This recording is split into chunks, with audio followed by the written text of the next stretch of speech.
All right, we have what 36 people here, and so we can probably get started. There'll probably be a few people join us as the meeting goes on here. I'd like to thank everybody for joining us. You obviously, most of you received the letter that we sent out from January 11th, probably for a surprise to some of you that and not to others, but that you have a privately owned lead lateral that we have a financial assistance program that we'd like you to take advantage of and allow us to help out with that replacement. I'm going to be going through, my name is Rick Wickland. I'm the utility manager here at Sun Prairie Utilities. I would like to say that we have the two alders from District 1, which is, that's primarily where the lead laterals exist. Terry McElroy and Steve Stocker, both alders, are on board with us here tonight. So if you have questions, follow-up questions, you're welcome to contact any of the people at the utility or your alders. We also have from the Utilities Commission, who were instrumental in approving this program that we have put in place. We have Jeff Christensen, John Andres, and Emily Rabbit.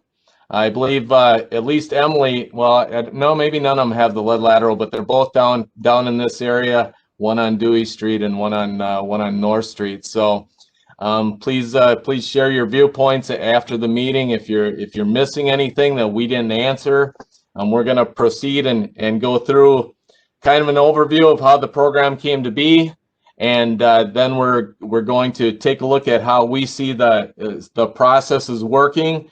And this is of course new to us, so we're going to do our best to facilitate everything for the residents and make this as easy as possible on everyone. I'm going to start out with a PowerPoint presentation. We're going to leave everybody muted because of the number of people that are involved and online here. We're going to leave everybody muted. Down in the corner of your WebEx presentation, there's a chat box, and we'd welcome everyone to enter their questions as they see fit and as they come up. If you could, when you go in, there's our financial manager is Rose Schulze. She's going to be taking the questions, and then ultimately I've received 19 questions to date from various from the residents involved, and along with a couple that we've come up with ourselves. And so we're going to go through at the end of the meeting, a question and answer session. Do my best to answer the questions there, and any of the new questions that come up we'll try and answer. After that, you're always welcome to either call us or send us emails following the meeting too. But we do appreciate the attendance that we have, and hopefully we'll do our best to answer your questions. Let me share the PowerPoint that I have.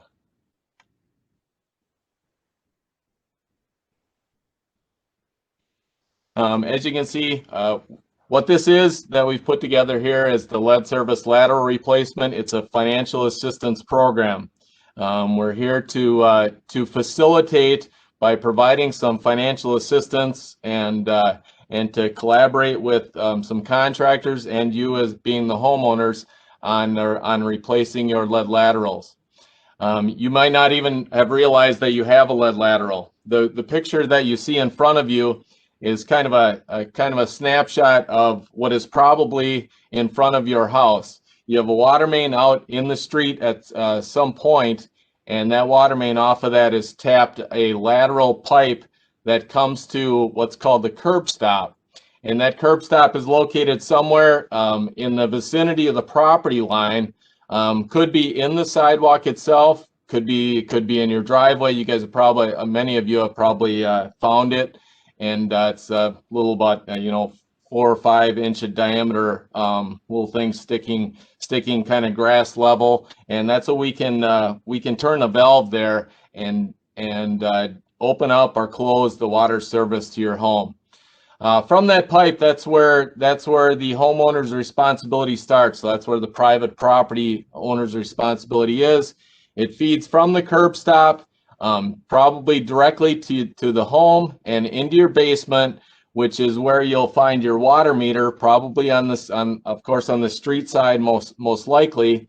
It comes up from the basement floor and you'll see the water meter, and then from that, obviously, you have the internal piping that goes throughout your home. But the pipe that we're entirely talking about tonight is just that pipe from the curb stop to the water meter. We've identified 98 homes to date that have this being lead, and so that's what we're here to talk about tonight.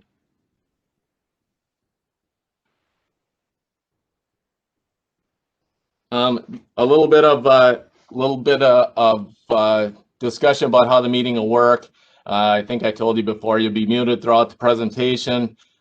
We have compiled a lot of questions. The answers will be given during the Q&A session, but you're also welcome, like I said before, to enter the chat box and enter questions there, and they'll be answered following the original Q&A session at the end. Also, a number of you, I've received 5 questions, I believe, so far, and maybe there's more. I haven't looked back at the site that we created, but it's we welcome you to submit any additional questions at any point in time to pblaterals@myspu.org. That's a site. It's kind of an email we've created just for this. I'd like to introduce. I'll stop sharing once I get these names all introduced to you, and they can kind of talk briefly about and introduce themselves. But I'm Rick Wickland. I've been at the utility 17 years. You have my contact information there. This meeting is being recorded, so you guys can feel welcome to get a hold of us after the meeting at any point in time and ask any questions you have. The program was. Hold on just a second. The program was put together pretty much by me, getting it through the PSC, and having our commission approve it, and so I'm the one to have the blame maybe. But then Andy Ervil is going to carry it out here. He's our supervisory engineer, and he's in charge of the water crew. He's going to be primarily responsible for the oversight of this lead lateral replacement assistance program. And then internally, we're going to have Dave Euclid. He's our customer service manager, and Rose Schulze, she's our financial manager. They're going to be responsible for probably taking in the applications, making sure the grant and loan money is administered properly throughout the course of till these are replaced. I'm going to stop sharing now, and maybe the 3 that we have talked about, I think they can get on and at least introduce themselves so you can put some faces with the names. Andy, you want to start? Sure, you bet. I'll go first. My name is Andy Hervel. As Rick said, I'm the supervisory engineer and also in charge of the water department. I've been here since 2001 when I started as an apprentice lineman, and then eventually went back to school here through the utility education program and got a degree in engineering from Madison College, and now I'm up here on the other side of the house in the office section. So I'll be talking to you guys here a little bit later. I'm going to cover the kind of the replacement process from the field standpoint after Rick's done with his part. So I'll be seeing you guys in a little bit. Dave? I'm Dave Euclid. I've been with the utility for 18 years. I'm the customer service manager here. So I will be the one implementing any of the loan features of this program on the utility bills. If you do any in-person contract signatures and dropping that off, it'll likely be me or my staff that will be accepting those as well. So we are here to help, and you certainly can reach out any questions that you've got. Initially, you get my staff, and they'll likely pass you to me or on to Andy or Rick or whomever. So ask away. We're here to help. So thank you. Rose? Mm-hmm. Hi, I'm Rose Schulze, the financial manager here, and I'm going to be working with the other gentleman that you just heard from, and I just want to thank you all for taking the time. I know everyone's busy, so we appreciate your time, and we'll try to answer your questions as best we can. All right, and now we'll get into the meat of the presentation here. You guys are probably wondering how this all came about, and we can talk about the history of the lead in Sun Prairie, but it really relates to the EPA. They created a lead and copper rule in 1991, so it's 3 decades ago. This became an issue that they saw having potential health hazards related to it, and the desire to get this cleared up from all the distribution of water main throughout the nation. In turn, the Wisconsin DNR follows what the EPA says very closely. Everything that they do, the Wisconsin Department of Natural Resources really pays attention to, and they usually enact something that will assist with what the EPA wishes. And that happened with the Wisconsin legislature with Act 137 in 2017, called the Leading on Lead Act. Prior to this time, there was no financial assistance that was able to be given from the municipalities to provide to customers to help them replace their lead laterals. But this act ended up going into law, and it ended up making it so that we could help fund the private lead laterals that exist out there. We estimate on our system that we have 225. We've found 98 thus far. All of them are 1940 and before.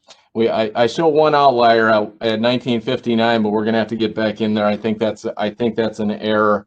But most of the homes that they find these at are, like I say, constructed prior to 1940. A number of the homes have already been replaced with copper. So we're taking the percentage that we're finding of the 1940 and before, and we're kind of just extrapolating it out, and we determine that there's likely around 225 in the city. We had to, with the DNR, they're becoming very stringent with us. And this last year, every 3 years, we do a lead test, and we've chosen random homes in the past, but this year they made us, knowing that we've identified a number of lead lateral homes, they made us go actually and identify all 30 of the homes that we tested had lead laterals. That said, we only found, of the 30 homes, there was only one sample that exceeded the EPA kind of action level of 15 micrograms per liter. And the one that we did test, it came in at 16 micrograms per liter. So really kind of in the ballpark. The DNR has set up, the DNR and EPA has set up an action level. If you exceed 10% of the samplings, which would be greater than 10%, it'd be 4 samples in this case. You'd have to do some corrosion control action.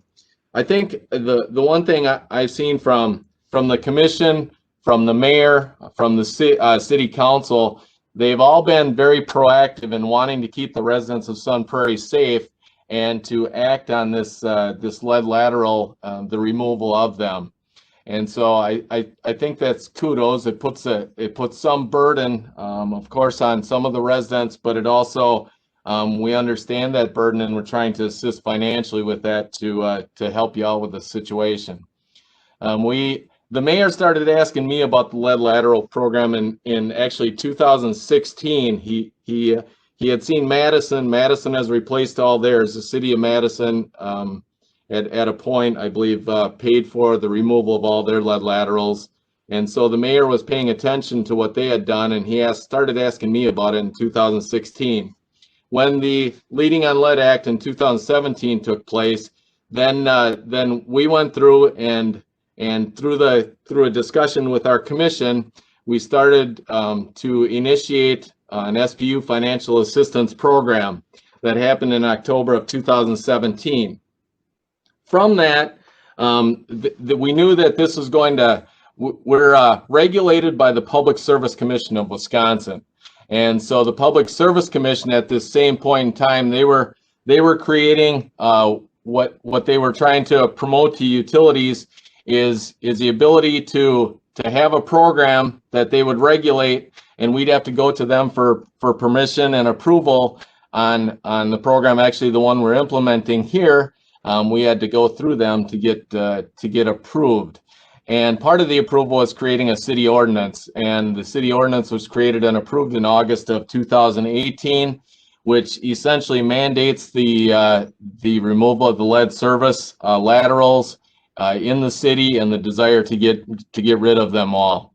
And I think we all appreciate, we're all kind of on the same page, and we're all kind of supporting each other in these efforts. The Public Service Commission authorization approval came just in June of 2020, and we were the first one on the west side of the state. Actually, we're still the only one on the west side, but there have been 8 utilities that have been approved. I believe we were the 5th one, but the other 7 are Fond du Lac, Green Bay, Kaukauna, Kenosha, Manitowoc, Menasha, and Sheboygan. So those are the ones that have taken this to the level of getting it approved, and now implementing the removal of these. I'm going to turn this, well, I want to show you one other slide here. If you look at this is the city of Sun Prairie, pretty much the borders of it. The area where the lead laterals exist are the big, I'm colorblind, but I believe they're big red dots and stuff, and most of them exist down here by the utility office, are pretty close to there. We're at 125 West Main. We have a number of them on North Street, a number of them on South Street, and then the surrounding east-west streets up to approximately Windsor on the north end, and then south to Linnerud. So that's where most of them exist, and we'll be working with you folks to help you out here. I'm going to turn it over now to Andy Ervela, and he's going to discuss the overall process involved with getting the replacements accomplished.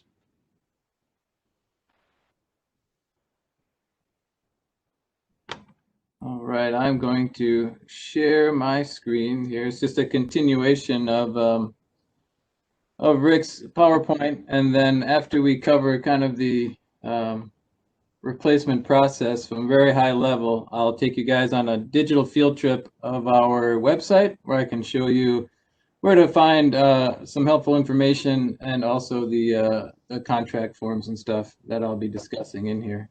If you can't see the screen, of course, not the people on the telephone, but if anybody else can't see the screen, give me a thumbs down, and I'll see if we can remedy that.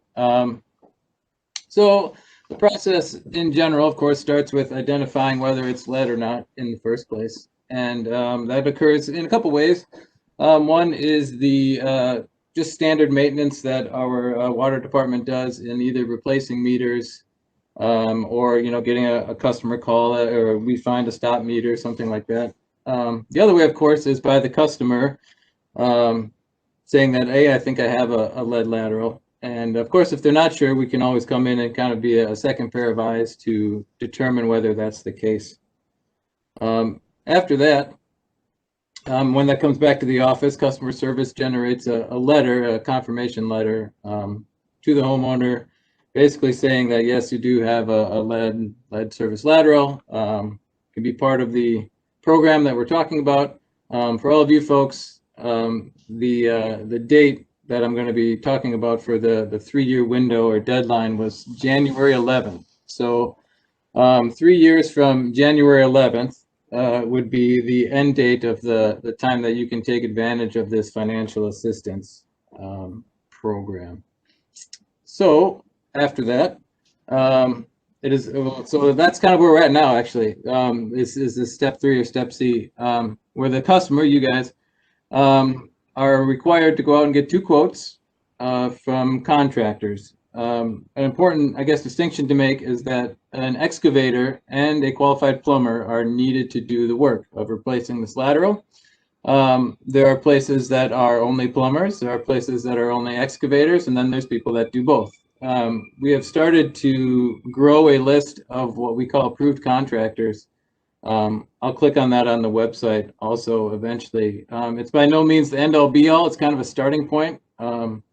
We realize that there's people that may not know where to start, but then we also know there are probably people that have maybe a certain plumber or excavator they really like. And so we don't want to sway people one way or the other, but we did want to do at least a short list of screened contractors that you guys can feel comfortable with at least getting in contact, and they have signaled that they are willing to participate in this program. But like I said, by no means are they the only ones that can do the work. You guys will contact them. They'll come out. They'll do a site visit. Every place is different, of course. As you guys know, every home's different. Every basement's different. So they will give you their estimate for the work. Those two quotes then get brought to us by you, and for our review and then also approval. Generally, we will approve the lowest bid unless there is some extraneous circumstance that should not be the case. While you're here delivering those, we're going to ask you to sign these two forms I'm going to show you. One is a contract between the contractor, SPU, and yourself, detailing the quote, and then and the accepted quote, of course. And then the second one will be the actual financial portion that details the grant and loan information. I just want to point out here that the grant is certainly up for grabs. If people would feel comfortable, certain people not taking the loan, you don't have to do that. If you feel like you can pay the remainder of the portion yourselves, that'll be kind of worked out in the financials and detailed that way. After all the paperwork is signed, the work gets coordinated with the contractor and the homeowner. I guess the thing I would request is we get kind of either a hey email or a phone call or something if you guys know before us that the work is going to be scheduled for a certain day. I think our field staff would like to stop by and check it out. I think that would be nice. So if there was any request I had from all of you, would maybe to kind of keep us in the loop, just in case these contractors don't tell us that they're going to a certain place or not. After that, the work is done. We want to make sure everyone is satisfied, both you guys, us, and the contractors. And after everyone is happy with all the work, we move on to the kind of the final part of it, which is the financial assistance. At that point, I think we're gonna send out a receipt. So we are going to pay the contractor. Sun Prairie Utilities will do that on behalf of the customer for whatever the amount is. The loan itself, I don't know how much you guys know, but the grant and the loan work in a way where the grant will take care of the estimated cost up to $2,000 or 50%. So an example of that would be if you received a quote for $1,000 to replace the whole thing, the grant would cover $500 of that, and then the loan would be for the other $500. If the amount was $6,000, the grant would take care of up to $2,000. So $2,000 would come off the top, and then the remainder $4,000 would be in the loan agreement. The loan itself is a 5-year, it's 60 months, 0% interest loan that just gets attached onto the utility bill. So what would happen, or at least my envisioning of this would be that we would pay the contractor. A receipt would come to you guys, the homeowner, saying, yes, we did, we paid them. Here's the $2,000 off the top, or whatever the 50% amount was. Here's the remainder of it that's going to be in this loan for this term limit of 60 months at this amount, 0% interest, of course. And this is the amount that's going to be stated on the utility bill. So I guess the only other thing I'd mention about the work, like I said, everything is different. Every place is different. Generally, the curb stop that Rick had shown in the picture, it's probably about 1 to 3 feet inside the curb line area, but it could be in your driveway. It could be in a sidewalk. It could be in the grass. And those sorts of things, along with any obstacles that are on your property, are going to help determine this estimate. I think that's all I really had. Oh, change orders. If there are any change orders after the contract is accepted, so you guys have filled out the paperwork, the work is scheduled, the work is happening, and something happens to cause a change in the cost of it, we are going to review that. We want to be that second pair of eyes for you to help approve those change orders. And then, of course, that number would become the final cost, and where the 50%, $2,000 loan, et cetera, would apply after that. I think that's, yeah. I guess final thing on the loan and stuff itself, it's non-transferable to another homeowner. So when if the home would get sold before the term was over on the loan, it would have to be settled up at the closing. It wouldn't be transferred to a new homeowner. So very important distinction to make, just in case you guys are planning on moving anytime soon. All right, so let me take you guys on a little virtual tour here. Here is the Sun Prairie Utilities website. There's a couple different ways to get to these forms I'm going to talk about. Easiest and simple is if you see this picture here on the banner, to click on that, and that'll take you to the same place I'm going to go here in just a minute. If that's not up there, or don't feel like clicking through the banner, otherwise you can go up to Customer Services. There is the Water Department, and then down to the Lead Service Lateral Replacement Program. If you can't remember any of that, just click on Customer Services, and they eventually start appearing in this ribbon over here. So Water Department, again, and then Lead Service Lateral Replacement Program. Once we do that, we're taken to this page here. It has links to several things. A couple of things that Rick talked about already, the Leading on Lead Act, the actual ordinance that the City Council passed for you to check out. And then we get down to the bottom here, we have, I'll start clicking on some of these. Here's the approved list of contractors. It was just updated today because we had one more come on to the list. I think we were talking about sending this out to all of you through the PB Laterals email address also, but these are the interested contractors already, and I've broken it down to, like I said, if they just do plumbing, if they're just an excavator in the case of Speedway here, or if they do both. Like I said, if you guys have friends or neighbors that can do the work too, we're not saying that they can't. We would just ask that those quotes reflect those amounts either through the estimate or who's doing the work, and we'll do our due diligence too. We'd like to approve those as well. So that's the approved contractor list. Other ones would be this the two forms that I mentioned. One is the financial assistance, also a fillable PDF that we will ask for signatures on as well. I won't go over that too much of that in detail. It pretty much covered everything I talked about, but there might be some things in there you guys would like to check out. And then finally, this is the contractor one I was talking about. Basically detailing who's going to do the work. Some legalese, as you guys all well know, terms and conditions, and then signed by the property owner, contractor, and us here at Sun Prairie Utilities. We do have a digital document signing software called HelloSign that we'd like to use. We're just checking on the legality of it, make sure we're covered there from the city standpoint. So we're just asking the city attorneys to weigh in on that, make sure that's all on the up and up. It just seems like a nice way to be able to get contractors, us, and you guys to sign in a timely manner. Would be sending this document out for a digital signature. I guess the only thing I will say, Kier and IT there said it might come to your spam folder. So we'll try to do our best to say, hey, we sent out the document today.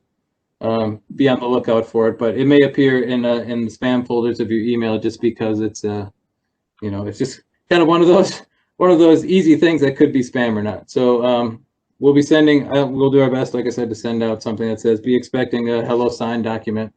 Of course, you can always, you know, drop them off in the night box and stuff too. We can work other forms. This one just seemed to be the most efficient to get contractors and stuff to sign it also, because there are some in town and some are not in Sun Prairie directly. So I think that was it for me. I'm going to turn it back over to Rick, and we can start the question and answer portion of our program here.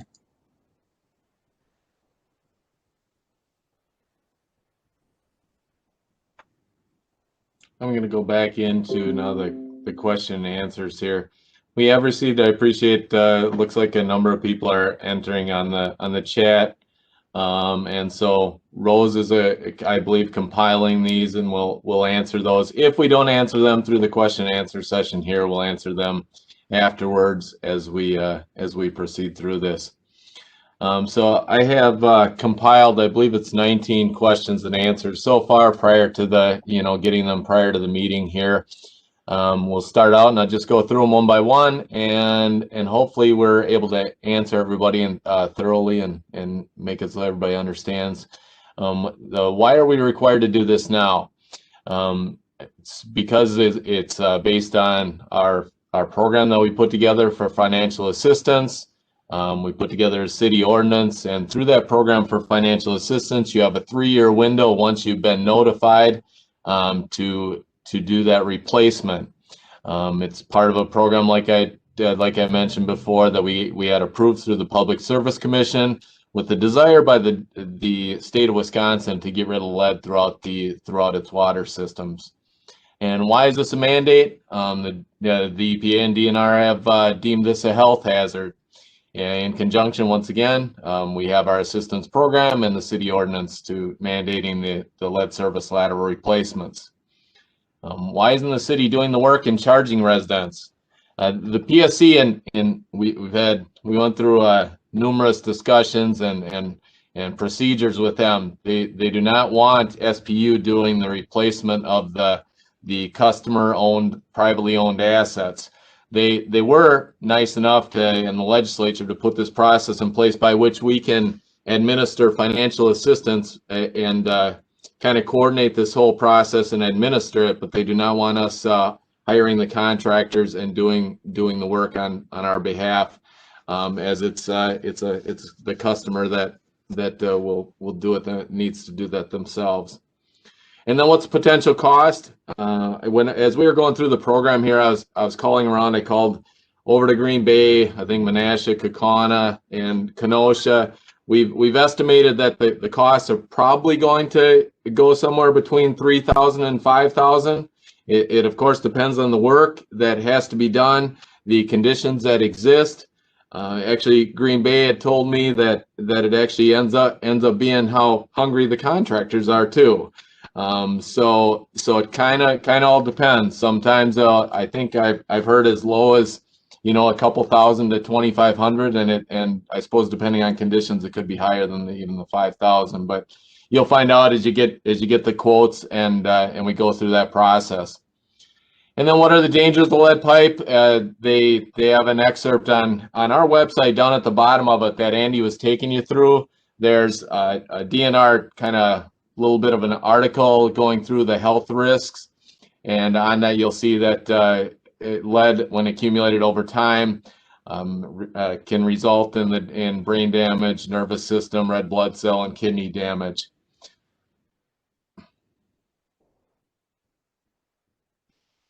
And the question, does this mean tearing out walls and pipes in the basement? I think that was the couple of the first questions I got. Was the customer was concerned that does this affect my pipes extending throughout my house to all my fixtures and sinks and showers?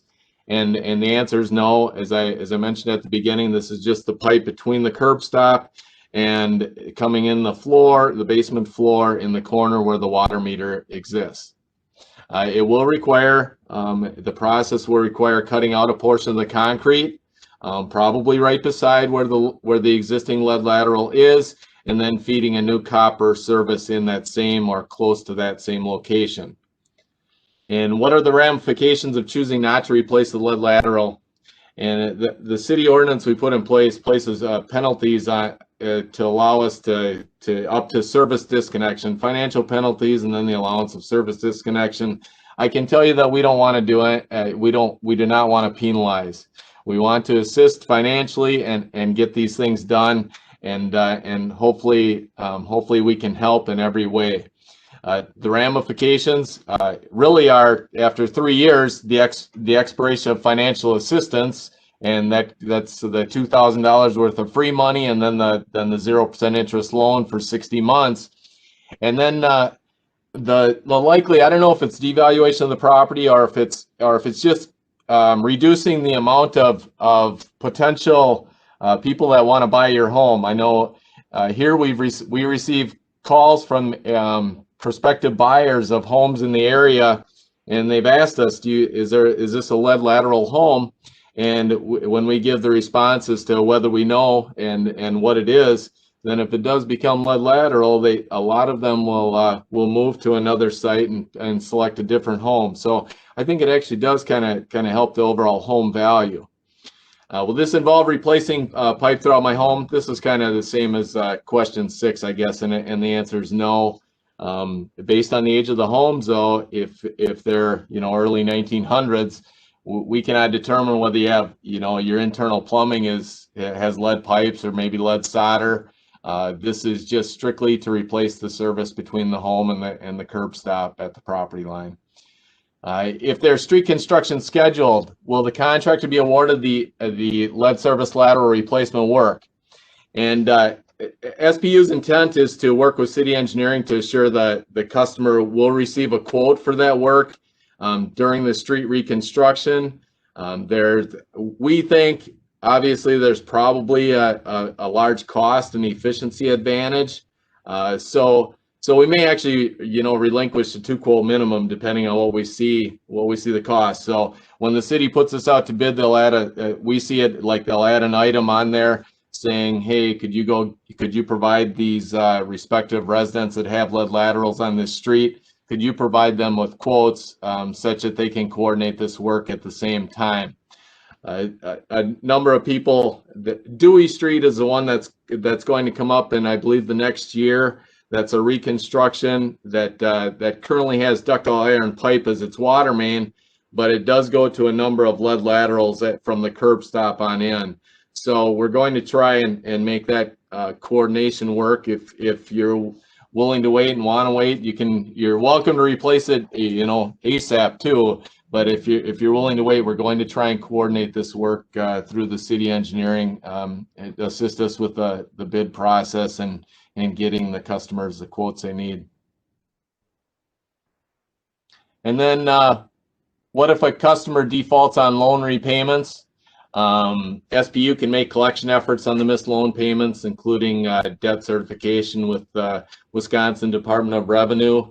It's currently an effective collection mechanism we've used for a number of years. It's called TRIP, Tax Refund Intercept Program, where we will intercept the state tax returns and/or a special assessment on the parcel property tax bill. So we will use those efforts if needed. Hopefully that doesn't ever become an issue, but those are our options if we do need to. Is the loan assignable to a potential buyer? I believe Andy answered this, and no, they're not assignable. The loan balance must be paid up at the time of the sales transaction or property transfer, so that it has a clear title.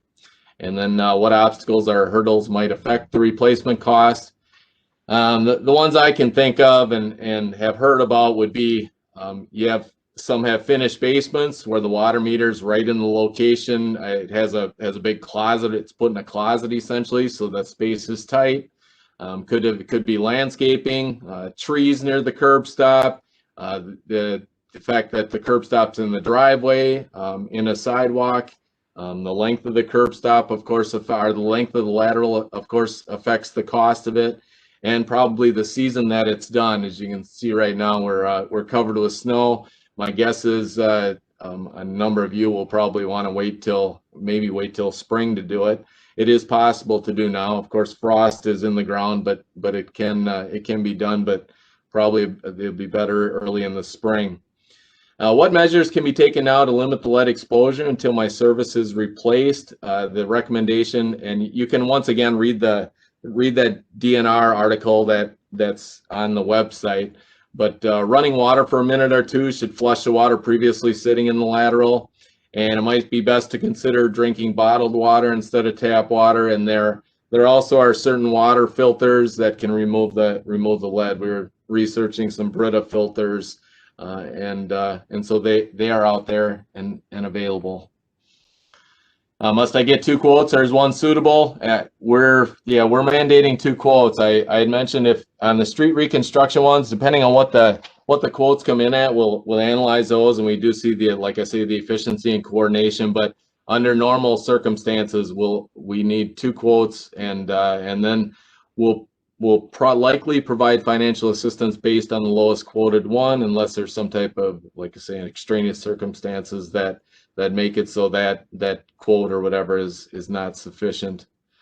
And then what if the owner wishes to work with a contractor not on the approved contractor list? As you can tell by the approved list that Andy showed, I think we currently have 6 contractors on there, and we're looking to grow that to give people more options. So we have reached out to a number of other contractors, and hopefully we build that list to maybe 10 or 12. I don't know, but we always welcome new contractors.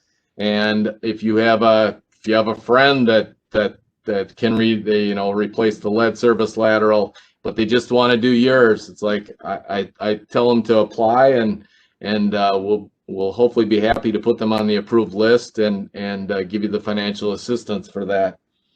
Does someone need to be home at the time the work is performed?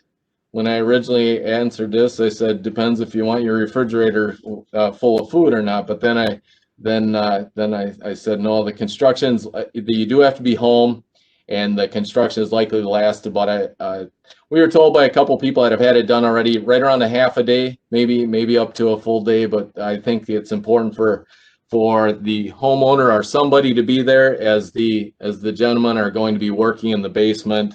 And so it's nice to have somebody around. And do you need to flush the faucets once the work is complete? I would answer that yes, because you've had the lead lateral out at the curb stop. You've had that disturbed, and I think it's going to be important to flush out any impurities that become dislodged or introduced from the process. And then I answered the question 18. I'm sorry, I didn't realize I had it prior, but somebody had asked this afternoon on the PB lateral.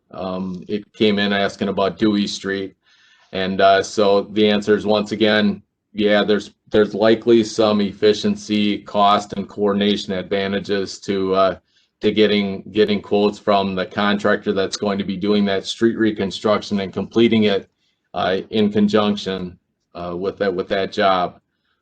However, that's not required. If you want to complete it now, it's we're very open, and that's fine to do also.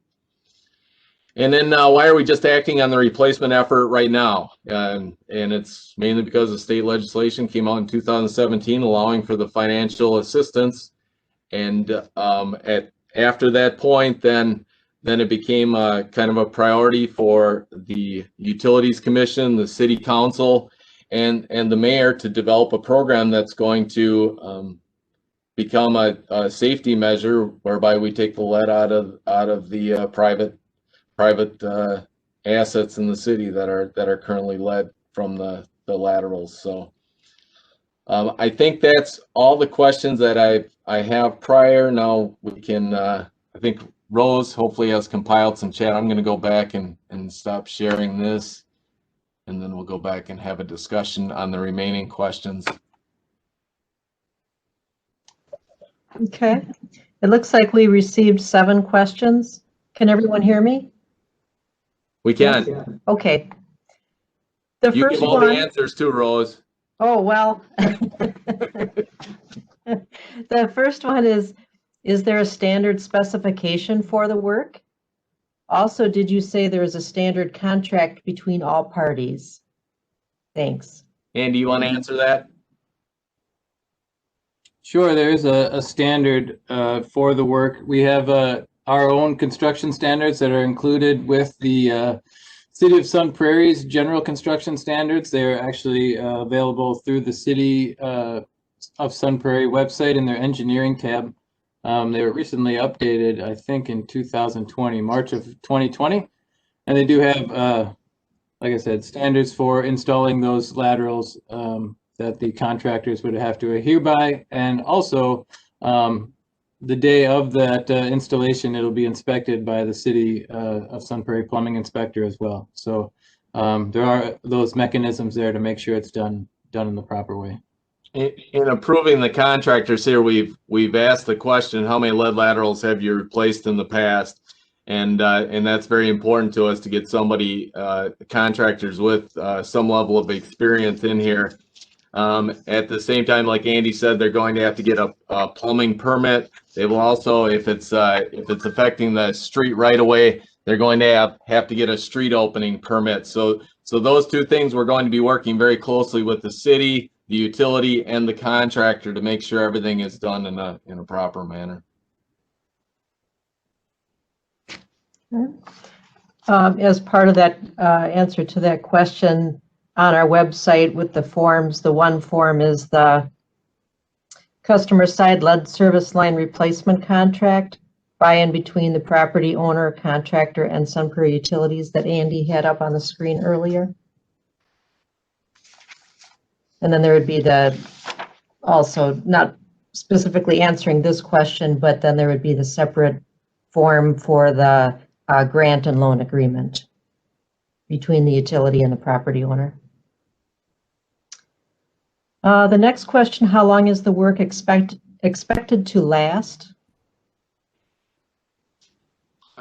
For an individual home, like I said, probably somewhere between a half a day and the entire day probably would be the time frame. As far as what we expect this project with 225 laterals, I'd like to say we could get it done in 2 years, but that's not reality probably. I mean, this will probably extend out somewhere in the range of 5 years getting these all out of the system, because you guys are really nice in that you joined the call with us and you're really going to go after this and get this taken care of.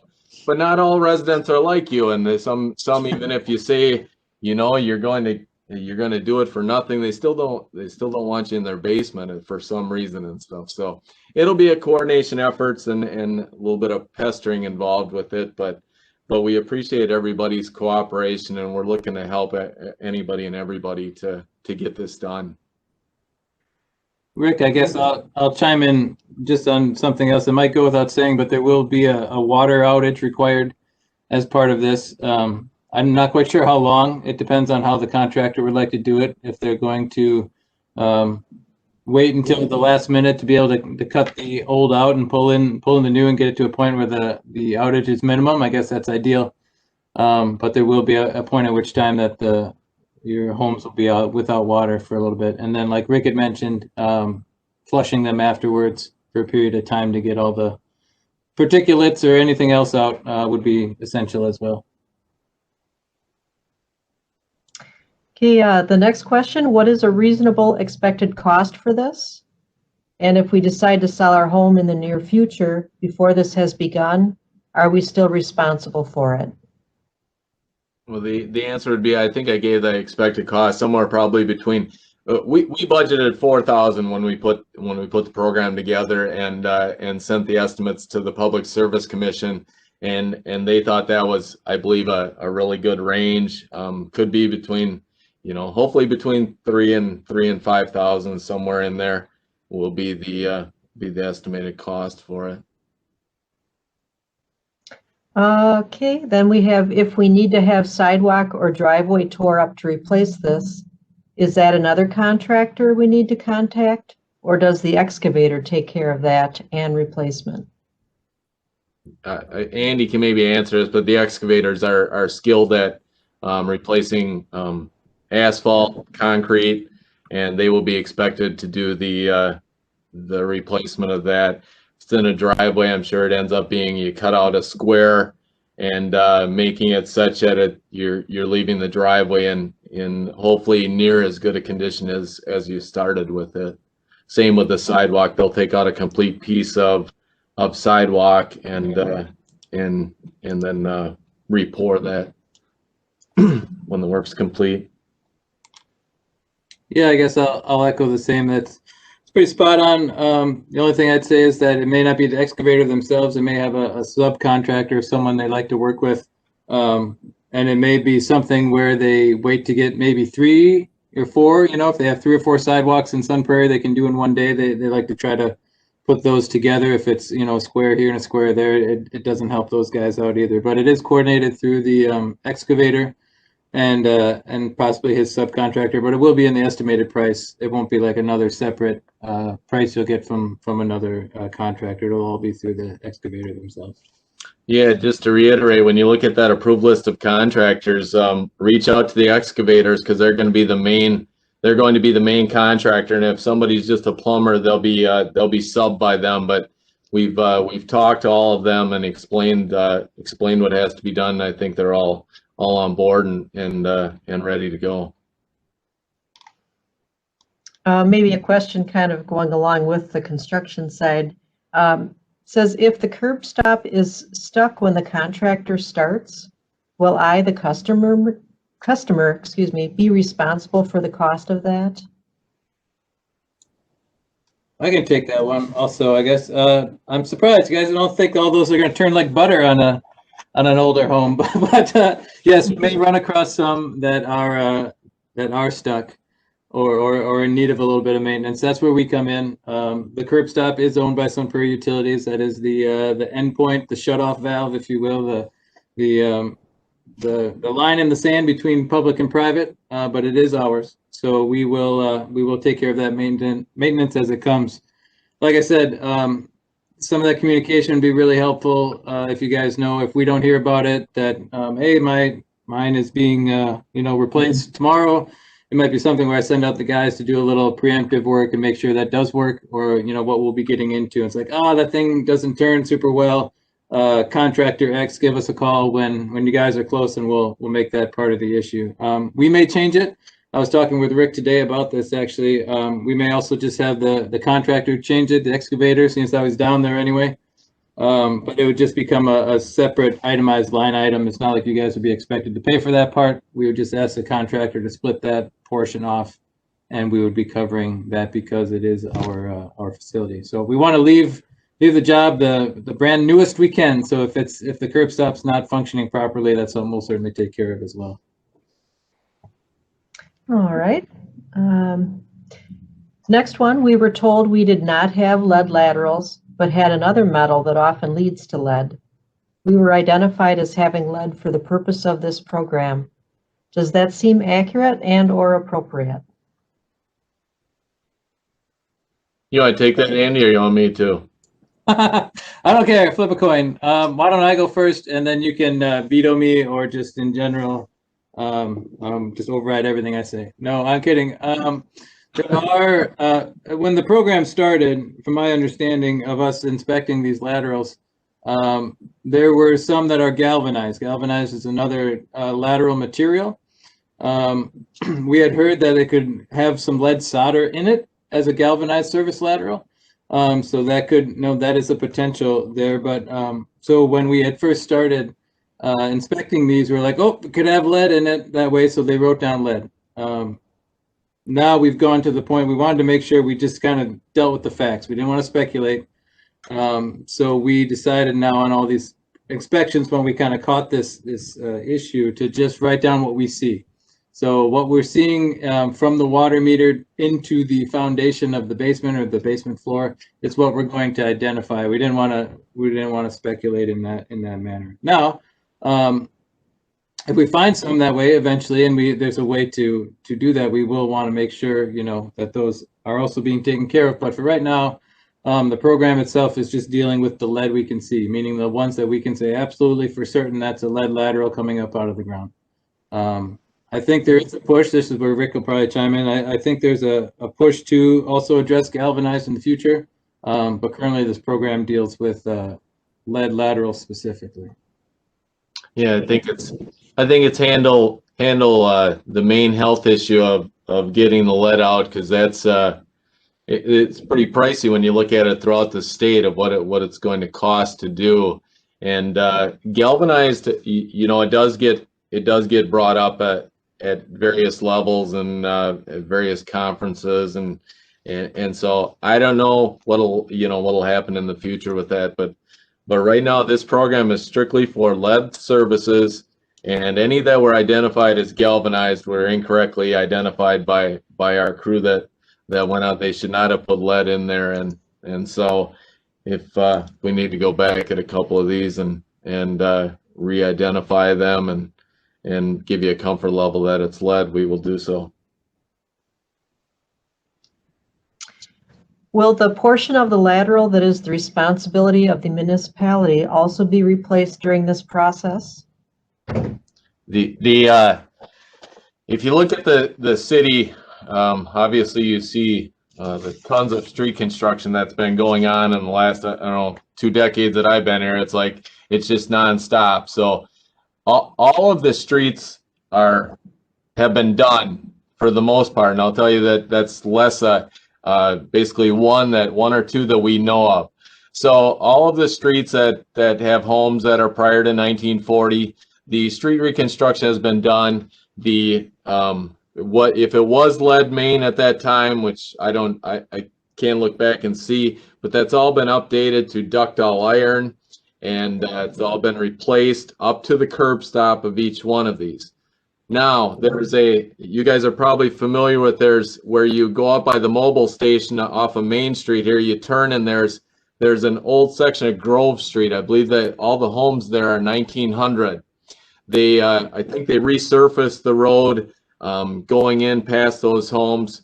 I think those homes have, we haven't verified yet, but the belief is that actually is lead water main and with all lead laterals. So we are going to coordinate the replacement of that in 2022, which requires the replacement of the main, and at the same time you do the laterals. But all the other streets in the town where these lead laterals exist, it's just going to go from the curb stop on in. Why not have the city choose a specific contractor with a set price range instead of leaving it on us? Otherwise, how do we know we didn't just get 2 bids from the quote hungriest contractors? I would suggest if you want to call 4 contractors, get them to come out and give you a price so you're comfortable with it being the lowest. I'm great with that. But the one thing, the PSC, when we went through the approval process, we hung very close to them. And Kenosha was going through the process. Kenosha and Menasha were both going through with us at about the same time. And I don't want to say we plagiarized, but we copied each other's programs very closely. And what that involved, it involves financial assistance. It involves administering the replacement, but not doing the hiring of the contractor to do so. So in addition, it's going to be difficult to get, every home on board with doing the work. And I had heard prior to, we could do a third of this, a third of these, a third of these, a third of these, and I quite concerned that it's not going to be quite that easy over the next 3 years. But yeah, we were not. They specifically did not want us hiring the contractors, setting a contract up, doing the work, but we are here to financially assist. Okay, and I believe the last question that was posted in the chat, how do we know where our curb stop is? You want to take that, Andy? Yeah, I can take that one. That's on us. We can certainly come out and locate those. We do have a GIS mapping system or a geospatial mapping that can help us locate those as well. I mean, actually a good old-fashioned metal detector works too, but we do have the relative location of those. And as part of the process itself, there'll be a locate called in, utility locate, kind of the digger's hotline sort of thing. That will not only locate area facilities, gas, electric, etc., that are on the property in the location of the dig area, but also water. And so we ourselves do the locating for the water. USIC is contracted as our utility locator, so they will take care of the gas, the communications, the electric, those things. But we will be taking care of the water itself. So when we do come out, we'll be marking not only probably the lateral from the main itself. You may see some blue paint on the street. You'll actually see it probably coming into the property, and then we generally either put a blue flag or paint the top of the curb stop blue also to kind of show where that's at. So that should be taken care of through the locating process that the contractor will call in. By the way, they'll call in the diggers locate. Actually, there is one more. Oh, yeah, I see a new question came in about the replacement to the meter, or does it just where the line enters the house? And my answer to that's going to be whatever it takes to get the lead out up to the meter point. I'm not sure where it enters the house. It's 15 feet from the meter. Maybe there's a union in there somewhere where it changed from lead to some type of copper or whatever. But we will replace up to the meter if that's required to get the lead out to that point.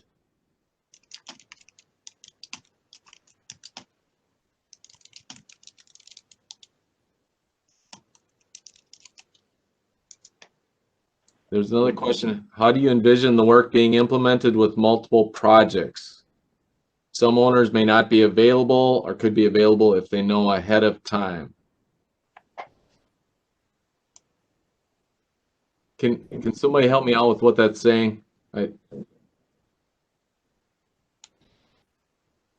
So I would think Sharon's on there. I saw her typing.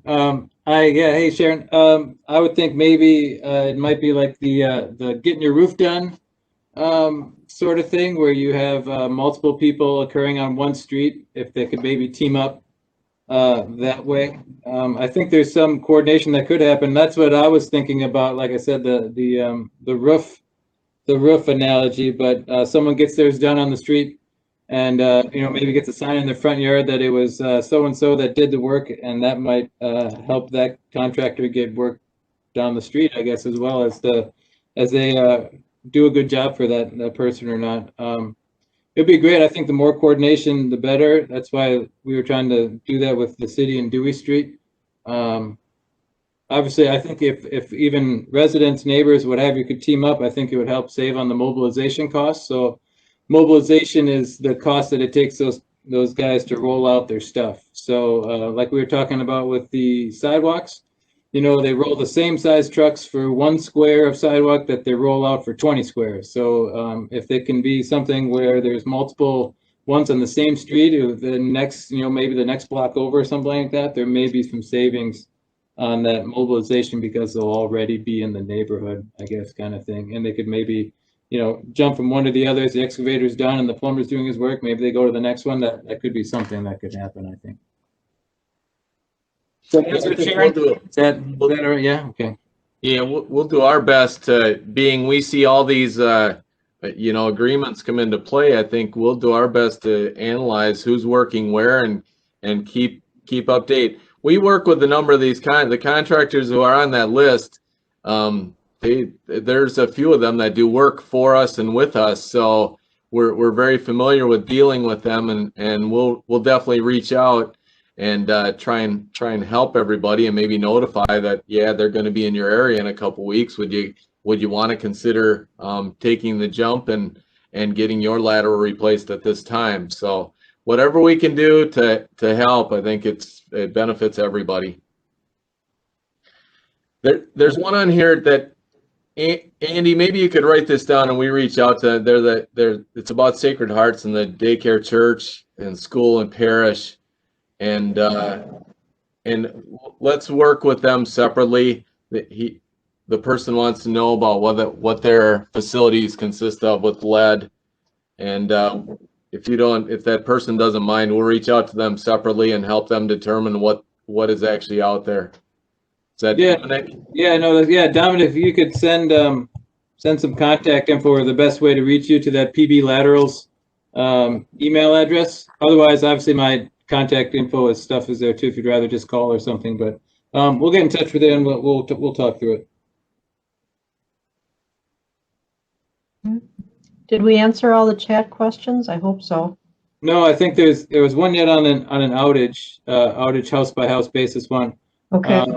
So I would say for that, if the curb stop is fine, it would certainly be on a house by house basis. They'll shut off that water, shut off the curb stop, we call it, and only the water to that house will be affected. If there is an issue with that curb stop and it would need to be replaced, that's something that we would probably have to then shut down a portion of the water main to help fix. But that being said, I was thinking about it when I saw it come up. It'd probably be something, at least in my mind anyway, that like I said, communication is key. So if we can get it ahead of time and know that's a problem, we can get notifications out to area people that's going to be out for a little bit while they repair the curb stop. Now, once the curb stop's fixed, then the rest of the outage can go on and no one else will be affected. So they might do it in like a stepped process that way. But if it's not, and we just come upon it and it's like, oh, this isn't working, the guys would probably stop the work for the day.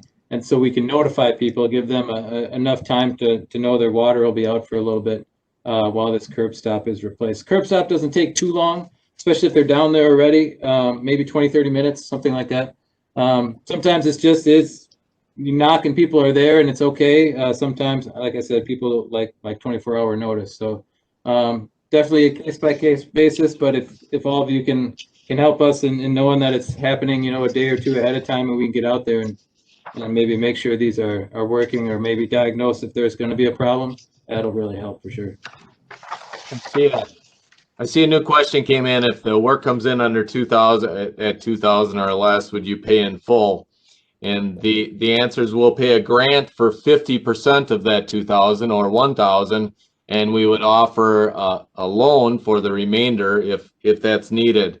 And to answer a question that was, or not a question, but possibly an issue somebody might be thinking of, if you're, for example, if your lateral comes in with a quoted cost of 5,000 and you want to take advantage of the 2,000, because that's 50% of the cost up to 2,000, we'll give you the 2,000 in a grant, but you may have some money set aside that you'd like to pay the contractor directly and not take out a 60-month loan.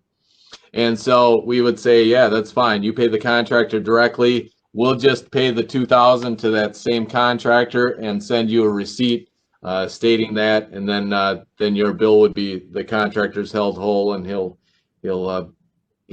be paid in full that way. So you're not mandated to take out the remainder in a loan.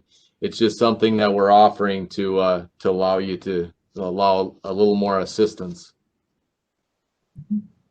And then we would have that specified on the grant and loan agreement, what the exact amount of the loan would be. Yeah, just for everybody, we're gonna just on a go forward basis. The plan is next week to meet with the plumbing contractors in the city, building inspection, plumbing inspector, to sit down with them and go over this same process. I was asked if we could maybe invite one of them here tonight, and it's kind of like, well, if you invite one, you should invite all six. And I didn't really want to get down into the weeds with this. I wanted to tell you about the program and the process, and if people would like to have maybe a meeting in the future with the contractors, that maybe could be arranged. Well, we're going to sit down with them and go over the whole procedure and work with them on getting everybody on the same page with going forward. Obviously, this program is new for us, but we're going to get pretty good over time here, I think. And once again, please just realize we're here to help you out, and we're new at this end of it here, but we're gonna do our best to make this a good experience for everybody. There's another question. So there's no direct penalty for selling the home prior to this work being done. Yeah, no, I mean, you'd sell the home, you'd have we're giving you 3 years for financial assistance, so there's no penalty, I guess, for selling your home prior to that. If you're selling it a year from now and you want to just leave the lead lateral there, I suppose that's your prerogative to do so. That's it. We'd prefer if you replaced it, and I think everybody would probably prefer if you did, but I don't think we can mandate anything like that.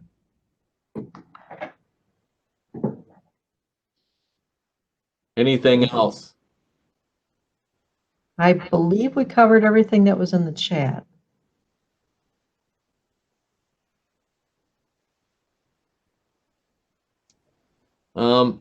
As far as who's the best person to call, if there's still a question on what, if it's lead or galvanized, I'd say Dave. If you could call Dave Euclid, and he'll coordinate if need be somebody coming out there to verify what it is. He'll set up Andy's guys and work with Andy on getting somebody out there to re-verify. I think we got most of these correct though, but it's just my apologies on the couple that were galvanized that we identified on the paperwork as lead. Rick, people can check themselves too. Galvanized will be a magnetic material, so you could just put a magnet below the water meter, the pipe from the floor to the meter. If it's magnetic, the magnet sticks, it would be galvanized. If it does not, and it's still a gray color, it likely is lead if there's a question. Like I talked to the person in Green Bay when they were talking about their program, because they've been at this a while. They said we asked 100 residents to identify whether they had lead or galvanized, and they were only wrong on 99 of them. So it's sometimes is a bit tricky, and our guys have went through, you know, the training for identifying, and so ultimately, yes, you can try and identify yourself, but if you want some reassurance, call us up and we'll definitely come to help.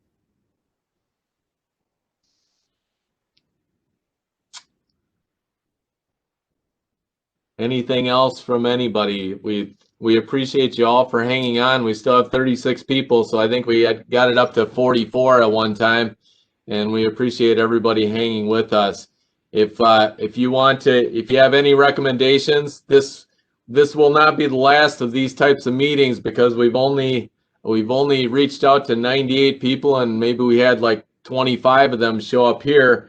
But we still have 100 and some laterals to identify likely, and we'll be having more of these in the future. So if you have any recommendations for us, please let us know, and we want to do the best job here we can and help you out in the best way possible.